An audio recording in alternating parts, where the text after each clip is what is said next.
Hello everyone, and welcome back to Electronic Journeys. It's still me, your host, Jeffrey Hoke, and today we're going to be zipping from our previous home at the 5th console generation all the way back to the 2nd. As I highly doubt we'll ever be covering the Odyssey or its ilk on this program, this is as close to as early as we'll ever likely get, as far as console gaming coverage goes, I mean. Arcade and PC are, of course, different stories. In this episode, we're going to be looking at the somewhat forgotten early console RPG, Dragonstomper. And when I say early, I mean maybe even the first proper console RPG ever made. So far in my research, it's the earliest I could find at any rate. Releasing late into 1982, some reports say early 1983, but I'm gonna go with 1982 as that's what the in-game copyright reads. Dragonstomper was developed and published by the long-defunct Starpath Corporation, who back in the Atari VCS days had their own weird little attachment for the console called the Starpath Supercharger.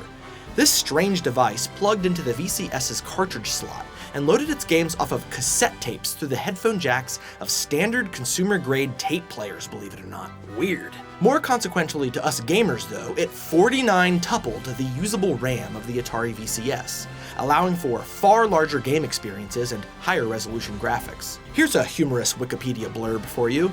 Danny Goodman of Creative Computing magazine said of the Supercharger, and I quote, "The graphics are something else." What impressed upon Mr. Goodman this opinion, you ask? It's readable text and diagonal lines. It's readable text and diagonal lines. Boy, modern gamers sure take a lot for granted, huh? But be this inconceivable gaming tech as it may, gaming tech is just gaming tech without artists making cool stuff for it. So it's nice to see that Dragonstomper is not only considered by many to be the best piece of software made for the Supercharger, but one of the best releases for the Atari VCS, period. Well, has all this hubbub about text and lines sparked your curiosity? I hope so, because now we step our way ever so lightly into Dragonstomper. Dragonstomper's scenario is as simple as it is archetypal. A long slumbering dragon has awoken, empowered by a magical amulet purloined from an irresponsible druid. You, as the eponymous Dragonstomper, must stop him from destroying the kingdom. That's it. And really, in my humble opinion, even to this day, that's all you need. By the way, that white dot on the middle of the screen, that's you. That's the Dragonstomper. As far as the structure of our dragon stomping quest goes, it is also simplicity defined. A full game of Dragonstomper occurs over 3 distinct acts. Act 1, the Enchanted Countryside, is where the bulk of the game takes place. This is your typical field area, what later JRPGs would colloquialize as the world map.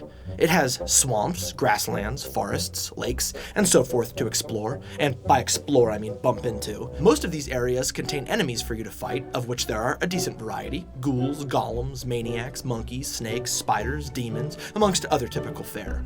Unfortunately, none of these enemies behave any differently from one another beside the size of the group they appear in, 1, 2, or 3, their stats, and the items and amount of gold they drop.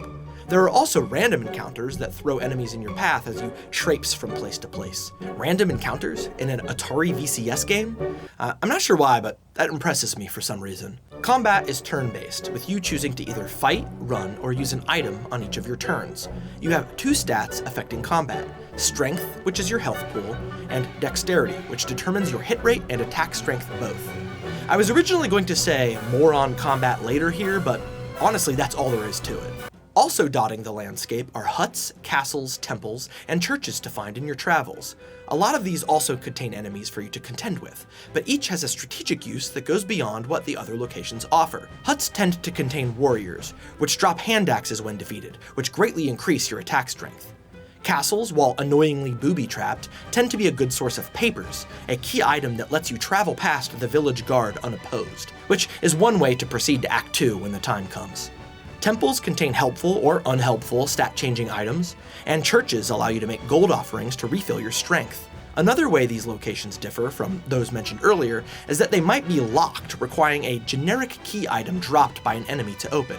Keys can also be used to open chests for golden items. Chests are also items that are occasionally dropped by enemies. Rounding out the item list are the before-mentioned stat changers: crosses, rings, staffs, potions, and charms.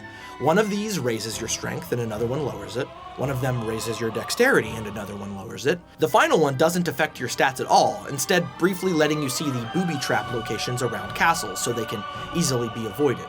Now, why am I saying one instead of the names of the items? Because which item does what changes each game. They are randomized in a manner almost certainly influenced by the earlier rogue. But this mechanic is much more annoying here due to the way luck almost completely dominates your early game in Dragonstomper. Here's what I mean.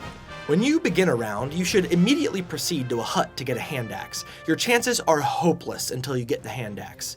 Then, you basically just have to hope to quickly find out which items raise your strength and dexterity, and get at least 2 or 3 of each before you die. If the first item you use happens to lower your dexterity, you are likely boned because you will start missing 90% of your attacks. Mercifully, you do start the game with enough gold for 2 full heals at a church, which does help somewhat. Generally, what your run having a chance at success comes down to is this first 5 to 10 minutes of item hunting. If you are able to get your stats boosted up a bit up front, you will most likely be able to grind yourself the rest of the way there, even if you get unlucky and it takes a while. Otherwise, you won't. Which is not a particularly compelling challenge, sure, but remember, this is the first console RPG ever made, I think. Have some grace. Now, let's take a moment to discuss the controls and UI of Dragonstomper. Honestly, the interface is pretty good for being designed in 1982 and navigated via a controller that only has a single button. Let me draw your attention for a moment to the box at the bottom center of the screen. First off, look how small yet readable that text is. Danny Goodman of Creative Computing magazine was right. That is amazing. I've yet to be blown away by any diagonal lines though.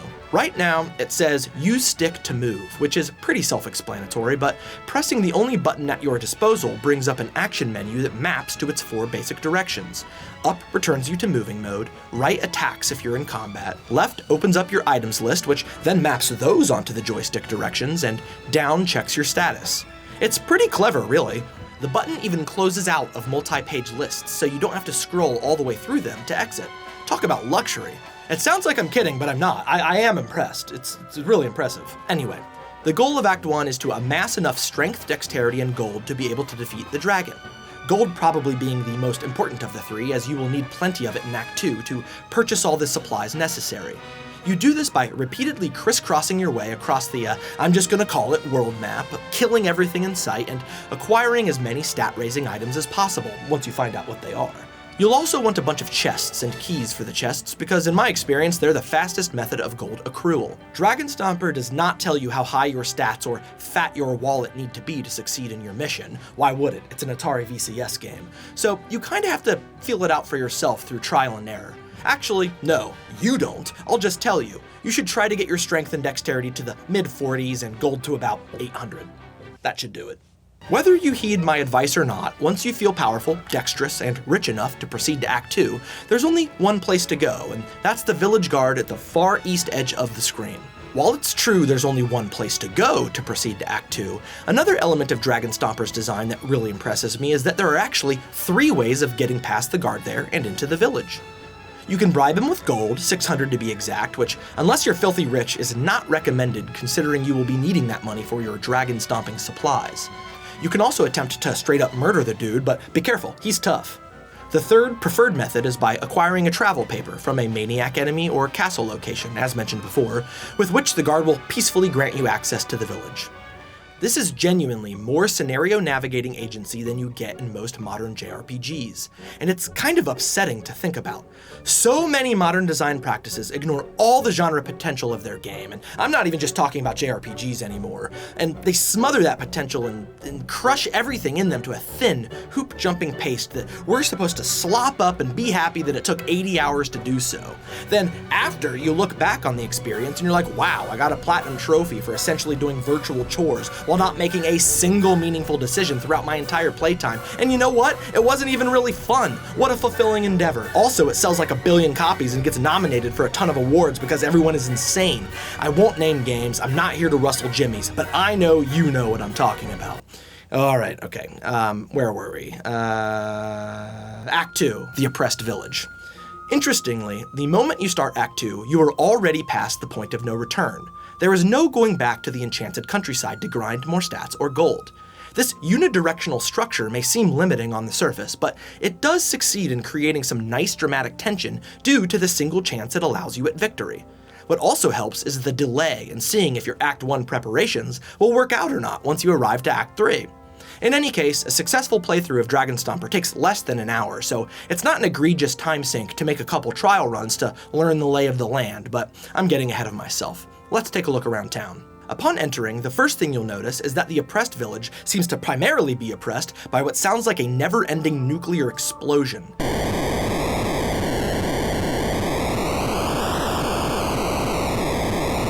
I assume this is supposed to be wind from a storm, like the village is caught in a violent maelstrom from the dragon's wicked magic or, whatever, but I don't know for sure. The manual's no help either. Moving on. Unlike the Enchanted Countryside, Act 2 takes place on a non-scrolling hub screen, with 3 shops to check out, 3 recruitable soldiers marching around, and 1 Dragon's Cave entrance at the bottom of the screen. The objective here is a basic one. Spend your gold and buy whatever you think you'll need to take on the dragon. With the exception of the hand axe, none of Act 1's items have a use anymore, so feel free to sell them off for a little extra gold to help acquire more supplies. That is, as long as you have the patience, because Dragonstomper's interface only allows you to sell 1 single item at a time. Bummer, but what are you gonna do? Let's go over our purchasing options. Starting with the blue trade shop up top, we got longbows, which allow us to attack the dragon from a distance, because, strangely, the final boss encounter introduces the concept of range into the battle system, the one and only fight in the game to have such a thing. Above the longbows, you have chains and ropes, which both have the same function. They allow you to lower yourself into the dragon pit without falling and taking damage. Yes, in true pre-existence of game design schools fashion, they are exactly the same. Guess what? So do the rubies and sapphires on the other side of the screen, which allow you to bribe the soldiers outside to accompany you into the dragon's cave. Paying their salaries straight up is possible but prohibitively expensive, unless you grinded up a lot of gold. So this little trick is a neat sort of adventure game-esque social interactivity puzzle. But again, there is literally zero difference between these 2 items. If this is bothering you, wait until you hear what the lantern up top does. Nothing. At least nothing that anyone has ever figured out. Well, I did find a post on the Atari Age forums that claims it allows you to see the poison dart traps in the Dragon's Cave, but I can personally attest from my own playing that you can see those with or without the lantern, so yeah, it seems this thing is worthless. Now, you might be thinking, okay, I get that old games tend to not have in-game item descriptions, but why don't you just look at the manual? I did. Nothing. The only way to figure out what any of these things do is good old-fashioned trial and error, or, if you're like me, Grimlick's Game FAQ's Dragonstomper walkthrough. Thanks, Grimlick. So, to recap, Shop 1, 6 items, 2 of which are doubles and 1 of which does nothing. I don't think that would fly nowadays. Well, then again, half the items in Bethesda games don't do anything, so what do I know? Shop 2 is the hospital, which has strength-raising vitamins, dexterity-raising elixirs, and poison-healing medicines. At the very least, you'll want several vitamins for healing. Some medicine in case you get hit with a poison dart doesn't hurt either, but elixirs are pretty much worthless as long as you already got your dex up high enough, so forget them. The final shop is the magic shop, perhaps the most important of them all. Blast spells do large amounts of damage to the dragon if they land, stun momentarily stops the dragon from taking turns in combat, vision reveals floor traps so you can avoid taking damage on the way to the dragon, flash is the same as vision except worthless because it lasts for like half a second, protect lets you block a couple hits from the dragon without taking damage, and lastly, unlock lets you crack the save with a magical amulet in it, only necessary if you're looking to tame the dragon instead of killing him. Another nifty touch of player agency that gives the game a bit more longevity. So, lots of spells to choose from. Options, options, options. Well, blast and stun are pretty clutch, so I definitely recommend at least loading up on those 2. Alright, let's check my build on this footage I recorded before continuing on. I got 3 blasts, 3 stuns, 2 visions, a bunch of vitamins, medicine, a rope, a longbow, and recruited all 3 warriors. Will it be enough? Let's find out. Enter. Oh, in the Hall of the Mountain King. Nice. Act 3, the Dragon's Cave. The final area of Dragonstomper is a straight line up with no branching whatsoever. Easy? Yeah, kinda, but treacherous enough to still be a threat. I start my journey by using a vision spell to get safely past the first batch of arrow traps, but its power fades quickly after that. I expertly dodge some poison darts, but then take some damage from another arrow trap. This whole approach to the final showdown is surprisingly immersive for an Atari VCS game. Moving further into the cave, I use my second and last vision spell to proceed safely and prevent more damage. From this point on, I basically eat shot after shot of arrows, but at least manage to dodge all the poison darts.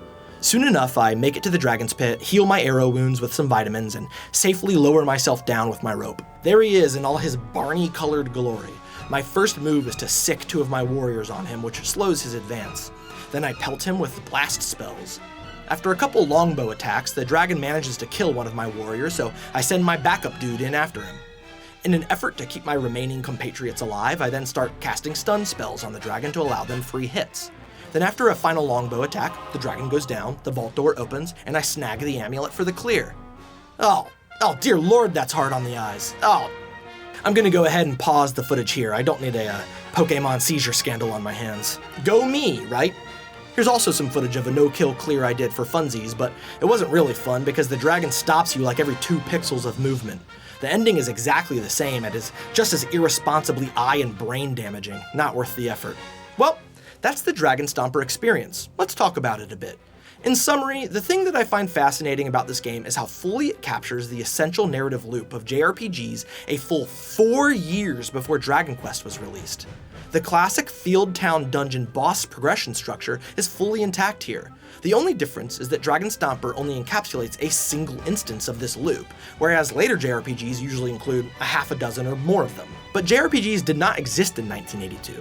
Stephen Landrum, the designer of Dragonstomper, was taking his cues from Western computer RPGs like Ultima, so the incredible limitations of the Atari VCS foisted a whole heap of design quandaries onto him that needed brand new solutions. I mean, we're talking about one single button compared to an entire keyboard. The craziest thing of all is that Landrum's solutions to these quandaries basically birthed the entire format of the console RPG. Here are 3 key examples of the simplifications Dragonstomper featured compared to the defining CRPG of the time, Ultima, all of which are standard JRPG design practices to this day. Pre-built characters as opposed to player-created ones, linear narrative progression focusing on a primary scenario instead of open-world exploration and piecemeal questing, and the removal of survival mechanics such as the need for player characters to eat. I'm sure there are more, but those are the ones that jump immediately to mind. But Dragonstomper's merits go even beyond that of its influence on the console RPG. Its broader accomplishment is in its unprecedented adaptation of traditional storytelling's standard 3-act structure into interactive form. It's pretty nuts. Nuts enough that I think it's time for a dev pro tip. I'm calling this one acts above loops. Acts above loops. Now, what do I mean by that? Well, if you look at how Dragonstomper is laid out with the clear 3-act structure, each one has its own completely unique objective and mechanics. The first one is a standard, walking around, killing monsters, slaying monsters, upping your stats. The second one is entirely based around shopping and preparation, and the third one is a single dungeon up into the boss fight. And each one of them is very, very distinct because they each have their own rules and mechanics defining their act for that part of the game. Now, loops just on their own serve limited narrative purpose, but when you encapsulate a loop and define it with a scenario very, very expressively, then, it makes them feel more immersive into the world of the game. For example, if all you did in Dragonstomper was walk around in a circle and get your stats up to a certain point, and then once you got your stats up to that point, it just went, good job, you're strong, game over, you win. Then the loop of going around and grinding up your stats, that would be the game. That loop would be the game. And that's not very interesting. But what Dragonstomper does is it contains that loop in the first act of the game, and then when you get to, Act 2 and Act 3, what you did throughout that loop kind of informs your experience of those future acts, even though they're mechanically very, very different experiences. If you, as a developer, if you're trying to think hard about how to keep your loops engaging or addicting or rewarding, I would challenge you to kind of think about your game structure one layer up. Think about the things that are containing your loops instead of just the loops themselves. Think about what your loops are aiming to be expressive of in the broader scale of your game. If you come up with a compelling loop, but it only stays fresh for maybe, half hour, an hour, a couple hours, you don't have to stretch that loop to, a full 10-hour-long game experience. Look at Dragonstomper. It condenses it into one act of the game, and then you move on from that loop. Here's an idea for a game I've had for a very, very long time that I think kind of sells the idea of this concept. I've thought about this a lot. Like a JRPG, let's say it's a JRPG that starts and you're in the, traditional idyllic town of the JRPG, and, you're a 15, 16-year-old coming of age, like right on the cusp of manhood, youth, and you have this peaceful life in your village that, usually in a JRPG, then some grand evil comes and destroys your village, and that's your call to adventure. But what if you could just live in this village at the beginning of the JRPG for as long as you wanted? Let's say you can go to school, you have your friends, you can do stuff with your friends, you can join local fishing competitions, you can, play cards, play games, maybe there's like a sports mini game, you can play sports, and you can contain each of those experiences in its own loop. Maybe if you wanted to, you could work your way up a fishing tournament ladder for 3-4 hours before you win the top trophy. Maybe, you can plan out like goofy pranks and stuff with your friends, and there's like a system there where you're, there's like a little prank management mini game where you can like put together pranks and play them on, local villagers or something. And this could exist in perpetuity. Like it's not just, here as set dressing for the rest of your JRPG. This is like Act 1. Act 1 of your game is this village simulation, this fantasy village simulation. And then you could, obviously, you want to make a big grand adventure game, a big grand JRPG, so that you don't want to stop there. But let's say like the call to adventure, instead of being this thing that comes out of nowhere, the evil comes and destroys your village and then you have to go take your revenge. Let's say, you're told that there's this cave that you're not allowed to go into for reasons that aren't explained to you as the player, and eventually you get bored of fishing and playing pranks with your friends, and so you go, all right, let's see what else this game has to offer, and you go down into that cave and you inadvertently awaken some ancient evil, and then that is what destroys the town, and then that is what ushers in Act 2 of your game. Like being able to so what I'm trying to get at here is that instead of thinking about building your game from down up with these loops, like, we have to make sure that there is grinding in each part of the game, or we have to make sure that these mechanics, are used throughout the entire game, even if they do get kind of old by the end.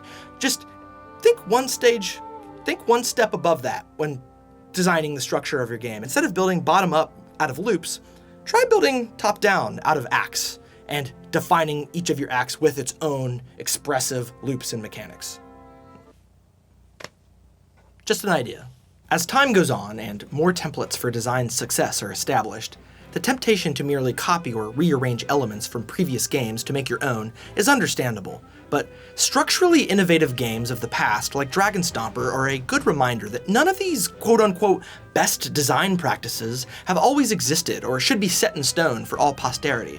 Furthermore, in terms of interactive artistry, many of them can be damaging to expressive intent. Personally, I'd like to think that in the grand scheme of video game language, 99% of its vocabulary has yet to be invented. It gets me up in the morning. So ends our mechanical breakdown of Dragonstomper. Let's move on and talk a bit about its development and release. As previously mentioned, Dragonstomper was designed and developed by Stephen Landrum, an in-house engineer at Starpath who was one of the main architects behind their releases for the short-lived Supercharger Weirdo peripheral. His most notable release prior to it was the Cold War-coded Communist Mutants from Space, a fixed shooter much in the vein of Galaxian and Phoenix. With Dragonstomper, Landrum's mission was to make the very first real fantasy RPG on the Atari VCS. An ambitious undertaking, as even in the microcomputer space, the genre was just finding its footings with releases such as The First Wizardry and, again, Ultima. Another game it reminds me of, but more in terms of scenario than mechanics, is 1980's Adventure, the very first top-down action-adventure game ever made, also for the VCS. In a lot of ways, I'd say Dragonstomper feels like a significantly expanded upon and deeper take on the same general concept.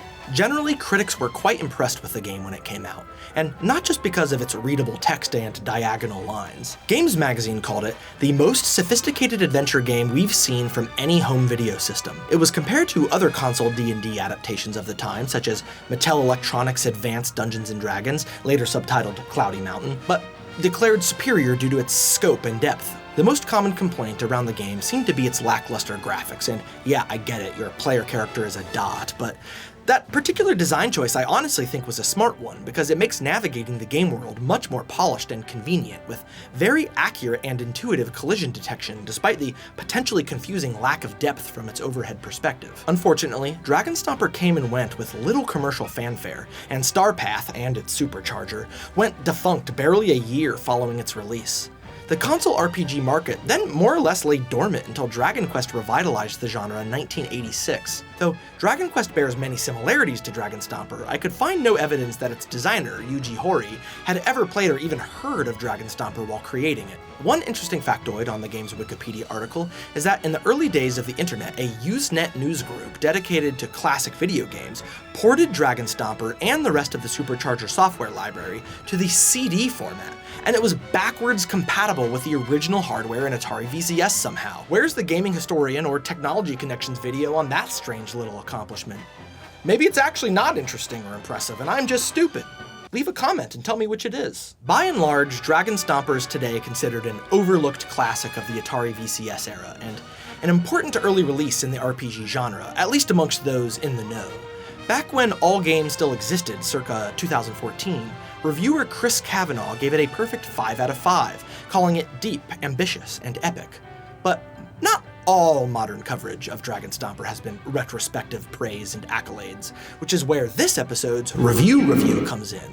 Because today, we're taking our first look at one of the best and most insightful PC gaming blogs still in operation, the work of Mr. Chester Bolingbroke. That's right, I'm talking about the CRPG Addict himself. I have a feeling that this guy's gonna make some good points, and then I'm gonna be like, oh yeah, Dragonstomper isn't that cool. CRPG Addict, let's see what he has to say about Dragonstomper. Now, I already know he doesn't like this game very much, because he tends to rate things directly on this, what does he call it? The gimlet, right? The gimlet, his specific scale of how good of an RPG it is, and Dragonstomper is like lacking in a lot of ways, so we'll see how this goes. I can already see that he ranked it in the 22nd percentile of CRPGs when he reviewed it.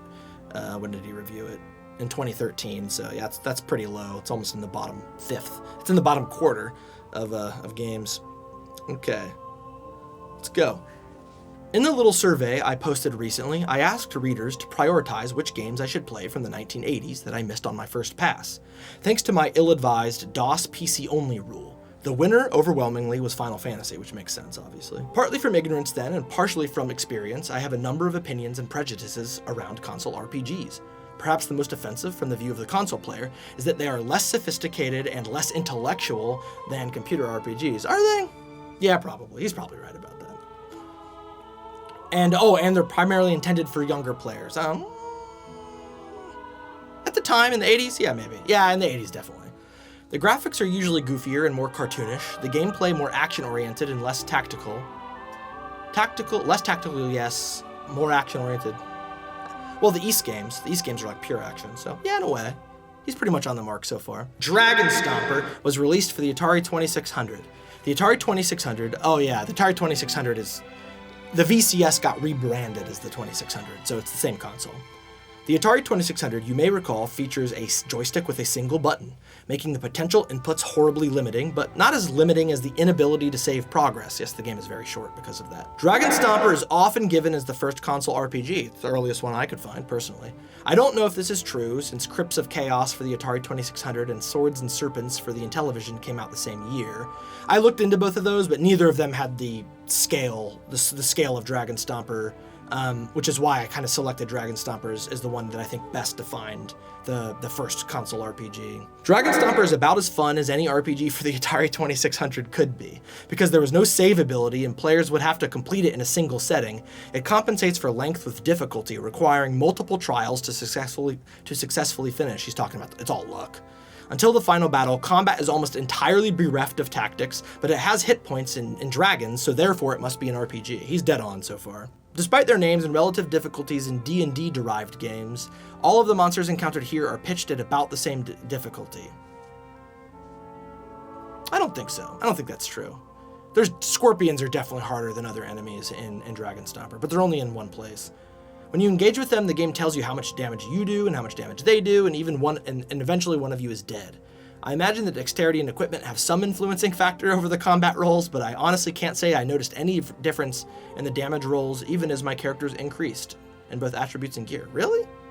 I definitely started missing all over the place when my dexterity went down, and switching to the hand axe definitely does more damage long term. It's not like it goes from like 3 damage a hit to like 20. It goes from like 2 and 3 to then like 4 and 5 at the most. So it's small, but it is there. I think. I don't know. Maybe he knows better than I. Once you've collected enough stuff and the identification papers specifically, you can progress across the bridge to the town. The town features 3 shops selling equipment, healing potions, and spell scrolls that you need around 1,500 gold to buy the minimum necessary to survive. I would say 800.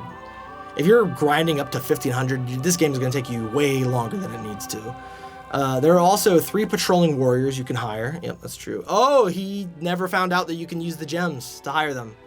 He thinks you need to pay 202. That's why. He thinks you need to pay their higher gold prices. He never found out. I don't think he ever uses guides. I use guides. Don't be ashamed of using guides. Using guides is, at least for like really old games.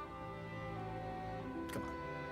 Actually, I even have the manuals. It's like I go to the manual first, but then I don't have all the time in the world. I can't be, just playing old games for 8 hours at a time until I figure out what one item does, you know what I mean? Once you're equipped, you enter the caves at the south end of the town. You still have to bypass poison arrows shooting across the screen. They were too fast for me and I took a bunch of hits. Well, CRPG Addict, I took this many hits from the poison arrows. That's the difference between us people that play console RPGs, is that we have a modicum of reflexes, hand-eye coordination. At last, you come to a pit, and if you bought a chain or rope in town, you can descend safely. Below, you face the dragon. If you've overprepared by hiring all 3 warriors, buying several blast and stun scrolls, and purchasing a bow, he's a little easy. Once the dragon is dead, you proceed past his carcass, touch the gem, and get the winning screen. I didn't try to hit the gem without killing the dragon first, but apparently it's possible. It's not worth it. You're smart for not wasting your time. Alright, so let's see how he scores this as an RPG. Okay, so he gives the game 1 point for the game world, 1 point for character creation and development, 0 points for NPC interaction. There are none. And then he later edited, oh, I suppose the guards you can hire are at least worth 1.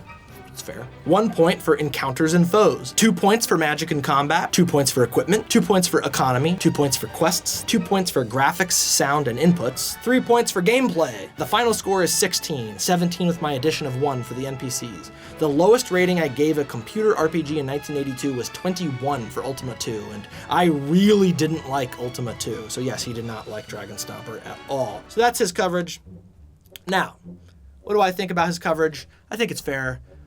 If you are coming at Dragonstomper through the lens of it being a computer RPG that just happens to be on console, yeah, it's Wizardry has it beat, Ultima has it beat, Rogue has it beat, like by a lot. So it's like, yeah, in that sense, it's not all that interesting of a game, but it isn't on a computer. It is on console, and the abstractions that it added to the formula and the format of the CRPG birthed this entire lineage of console-focused RPGs that do have streamlined designs and do have streamlined, mechanics in a lot of ways, so they can focus on, things like character, like pre-built characters and almost like movie-esque storylines that you go through linearly and all these things. And so if you're coming at Dragonstomper as it's worse than the things of the genre it's in that came before it, yes, it's not impressive. If you come at it as the very basic beginning point of a huge genre lineage, JRPGs, console RPGs, I think it's a lot more interesting from that lens. So that's what I'll say. But in terms of like a mechanic by mechanic breakdown, I basically agree with everything he said. So there you have it. That's today's review. Oh, and I have to review it on the Gimlet. His review, that's going to be hard. I give it 10 10 points out of 10 for being authentically his own opinion and well written, and that's it. That's what I give it. I don't need to get too far into it. But it's a great blog, a great PC. I have learned so much about computer RPGs, CRPGs from reading his blog. It really is excellent. So if you have any interest at all in computer RPGs, I highly recommend CRPG Addict. How about what I think about Dragonstomper? While I obviously like it and respect it, or I wouldn't be making this video, I'm not gonna sit here and pretend it's an experience of supreme personal meaning or nostalgia to me. I played it for this video and I will likely never play it again. I did have an Atari 7800 growing up, which was backwards compatible with VCS games, by then rebranded to the Atari 2600, but I obviously didn't have a supercharger because no one had one. Even if for some strange reason I did, the chance that my 7800 was compatible with it was minimal, as it only worked with a few of the earlier models. It would be kinda interesting to dig up that old Atari and see if it happens to be one of the correct models, but by kinda, I mean, not really. Anyways, let's get into the GOAT Gauntlet. Yeah, I'm thinking GOAT Gauntlet is gonna stick. It's got a nice ring to it. It's short, it's last place. Like Dragonstomper's. Clino is still number 1. IQ, Intelligent Cube, number 2. Pretty big gap then to Dragonstomper. If it isn't already obvious, Dragonstomper is an extremely limited experience. The early game is 90% luck, and the mid game is mostly slowly walking around a large green rectangle until 3 numbers are high enough.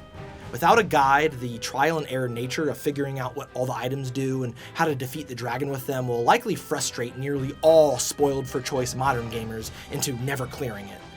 As such, this one is recommended as a historical artifact only. But for those of you out there that like to experience their gaming history interactively, Dragonstomper can make for a perfectly compelling playthrough, though even in that case, I would recommend using a guide so you're not in the dark about what the various items do, assuming you weren't paying attention earlier in the video when I told you what they do, that is. Unsurprisingly, emulation is the only realistic way to experience the game these days, unless you happen to have a very specific selection of various 1980s technological gizmos laying around. I do recommend against save states, tempting as they may be. The game is short enough that you don't really need them, and they destroy all the tension of the final act. A clear is perfectly doable without them, trust me. Nearly all of your deaths will be in the first 5 minutes of your run anyway. Here ends our first sojourn back to the primitive time of the Atari VCS. We'll be back someday, I'm sure. It's a pretty legendary little gaming machine after all. As for Dragonstomper itself, being so far the most discernible origin point I could find for the entire console role-playing game genre, it should be fairly clear why I'd want to include it in the Electronic Journeys video game canon. It's a genre with plenty more entries in it to come, for sure, but all in due time. Please look forward to it. So long, everyone. We'll meet again soon on another journey.